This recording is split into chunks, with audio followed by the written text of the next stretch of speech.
এরপর হচ্ছে মেয়েদের যে বিয়ে হয় তখন তাদেরকে সেখানে সুবিধা দেওয়া হয়, অনেক সময় টাকাও পাবেন, আমাদের কোনো সমস্যা নাই।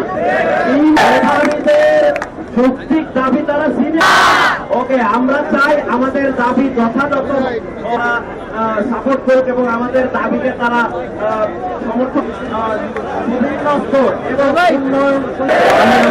বক্তব্য আরেকটি কথা বলে শেষ করবো, সেটি হচ্ছে